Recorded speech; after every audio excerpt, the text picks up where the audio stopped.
இதுவரைக்கும்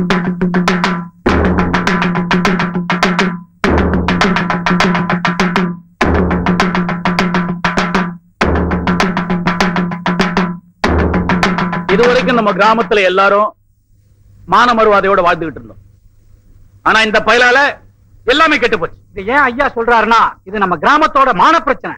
வந்தவனும் போனவனும் நம்ம ஊர் பொண்ணுகளை தொட்டுட்டு போயிட்டான்னா நம்ம கிட்ட பல்லோடப்பட்ட பக்கத்து ஊருக்காரன் நம்மள மதிப்பானா?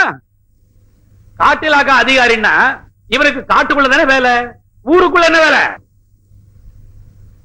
இவன் ஒரு பொறுப்புள்ள அதிகாரியா இருந்தா இவன் கடமையை மட்டும் செஞ்சிருப்பான். இவன் புடவையை பொறுக்க வந்தவன் தானே.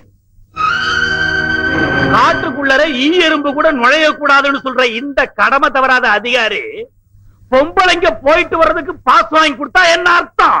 ஏழையெல்லாம் புழைக்கணும்னு நினைக்கிற நல்லவர் இருக்கிறதா அர்த்தம். நீ பேசாமறியா? இந்த காவாலி பயலுக்காக வக்காலத்து வாங்க வந்துட்டியா? இவனோட நரித்தனம் உனக்கு தெரியாது. மழைக்கு ஒதுங்குறவங்களை படுக்கைக்கு கூப்பிடுறவன். ஒரு அரசாங்க அதிகாரியை அசிங்கமா பேசாத. இது பஞ்சாயத்து, இங்க தலைவர் சொன்னதுதான் சட்டம். இந்த தீர்ப்பை எதிர்த்து ஹைகோர்ட்டுக்கு போனாலும் செல்லாது. சும்மா நிறுத்தியா? இது வரைக்கும் ஏதோ கிராமத்து பஞ்சாயத்து நடக்குதுன்னு மரியாதை கொடுத்து சும்மா இருந்தேன். ஆனா இந்த பஞ்சாயத்து ஒரு தனி மனுஷனோட அதிகாரத்துல நடக்குதுன்னு இப்பதான் புரிஞ்சுக்கிட்டேன். இன்னும் எத்தனை நாளைக்கா ஊர் கட்டுப்பாடு அது இதுன்னு சொல்லி அப்பாவி கிராமத்து மக்களை ஏமாத்த போறீங்க? இனிமே அந்த மாதிரி ஏமாத்த நான் விட மாட்டேன். எங்க பெரிய ஐயாவையா ஏத்து பேசுற? இழுத்து பிடிச்சு கட்டுங்கடா. மேல கைப்பட்டது கை இருக்காது, ஜாக்கிரதை. எல்லாரும் கவனமா கேட்டுக்கங்க. இதோ மேடையில உட்கார்ந்து இருக்காரு பெரிய மனுஷன். நீங்க எல்லாம் நினைக்கிற மாதிரி நல்லவே இல்ல. ஊருக்கு நல்லது செய்யறேன்னு சொல்லிக்கிட்டு ஊரைய சூறையாடுற கொள்ளைக்காரன். கொலை செய்ய கூட அஞ்ச மாட்டான். பஞ்சாயத்துன்னு வந்துட்டா வாதி பிரதிவாதி பேச்ச கேட்டுத்தாகணும். பெரிய சண்டியர் மாதிரி எதிரியாடா நீ? பேச தம்பி. நான் இந்த ஊருக்கு ஃபாரஸ்ட் அதிகாரியா வந்த உடனே காட்டுல இருக்கிற சந்தன மரத்தை எல்லாம் வெட்டிட்டு போறதுக்கு மாலையோடையும் பணத்தோடையும் வந்தான் இந்த பெரிய மனுஷன். அதெல்லாம் இங்க பேசக்கூடாது. ஏன் உங்க வீட்டுல தனியா பேசணுமா? ஊரு கட்டுப்பாட்டு மீறி மாறு வேஷம் போட்டுக்கிட்டு எங்க ஊரு பொண்ணு கைய தொடுவேன். அதை பார்த்து நாங்க சும்மா இருக்க முடியுமா? எங்க ஊர் மானம் என்ன ஆகுறது? மானத்தை பத்தி நீ பேசுறியா? சந்தன மரத்தை வெட்ட சம்மதிச்சா பொண்ணுங்களை கூட்டி கொடுக்கறன்னு உன் மகன் கிட்ட சொல்லி விட்டியே, மறந்துட்டியா?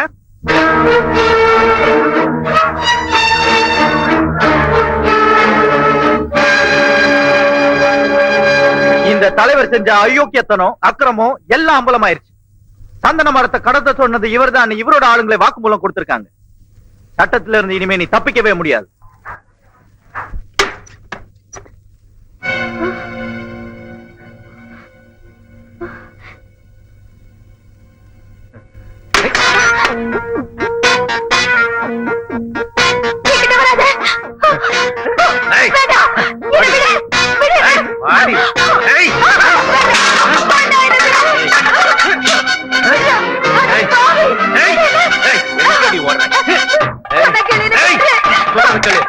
உடம்பு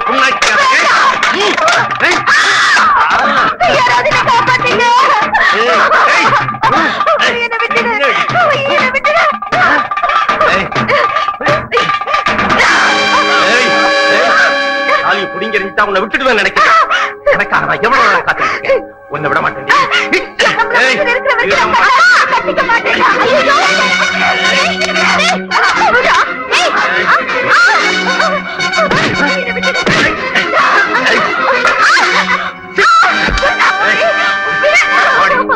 பாடி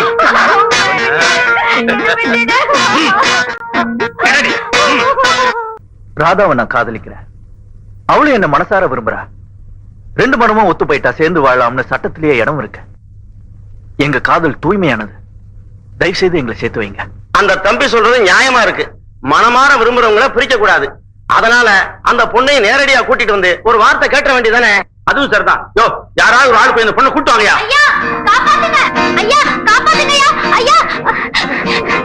என்னம்மா, என்ன நடந்துச்சு?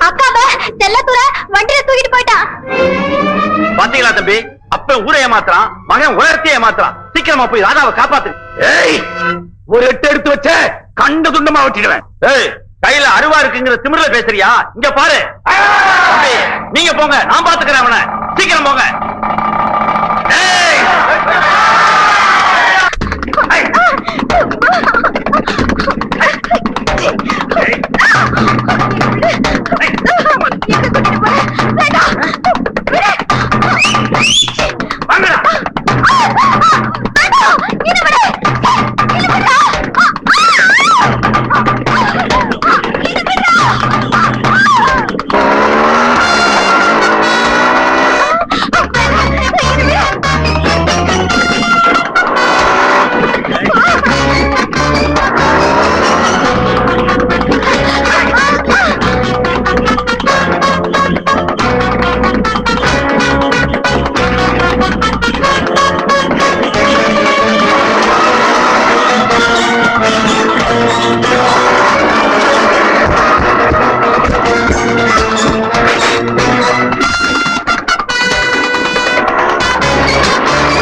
சொன்னேன், உன்னை விட மாட்டேன்.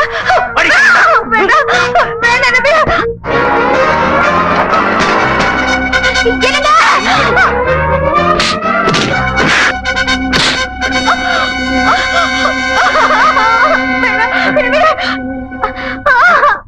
ஏய், எனக்கு கிடைக்காத உன்னை வேற எவனும் கட்டிக்க விட மாட்டேன்டி.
சில பேரு குற்றவாளிகளை சட்டமும் தர்மமும் விட்டு வைக்கிறது இல்ல.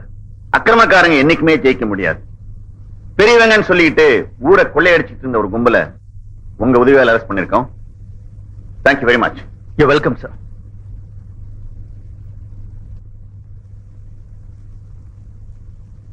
ஏலேல குயிலே ஏலமலரை